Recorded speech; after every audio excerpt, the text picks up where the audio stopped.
Selenium அப்படிங்கிறது உயிரணுக்களுடைய வளர்ச்சிக்கும் கருமுட்டையுடைய ஆரோக்கியத்துக்கும் தேவையான முக்கியமான ஒரு சத்து பொருள். உதாரணமாக நம்ம வீட்டில் செய்யக்கூடிய தோசை வகைகளை இதை நம்ம உருவாக்கிக்க முடியும்.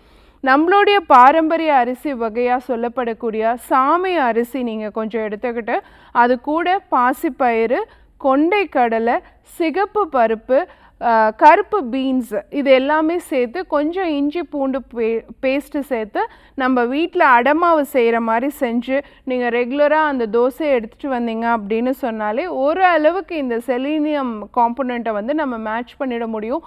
ஏன்னா இது எல்லாமே செலீனியம் சத்து நிறைந்த உணவுப் பொருட்கள் தான். ஸோ நம்ம இண்டிவிஜுவலாக பாசிப்பயிறு தோசை சாப்பிட்றோம், கொண்டைக்கடலை சுண்டலாக நம்ம எடுத்துக்கிறோம், கருப்பு பீன்ஸை நம்ம சுண்டலாக எடுத்துக்கிறோம், அதுவும் சப்போர்ட்டிவாக இருக்கும்.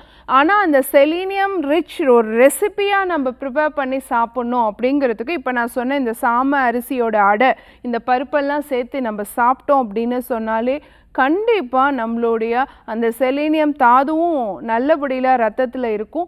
அதுவே குழந்தை பாக்கியத்துக்கும் ரொம்ப சப்போர்ட்டிவாக இருக்கும். நம்ம வீட்டில் செய்யக்கூடிய நவதானிய தோசையே பார்த்தீங்க அப்படின்னு சொன்னால் இந்த செலீனியம் தாது நிறைந்தது தான். இதே அசைவ பொருள் அப்படின்னு எடுத்துக்கிட்டோம் அப்படின்னு சொன்னால் வெள்ளாட்டு இறைச்சியில் இந்த செலீனியம் தாது நிறையா இருக்குது. மீன் வகைகளில் நம்ம இந்த செலீனியம் தாது அதிகமாக இருக்குது.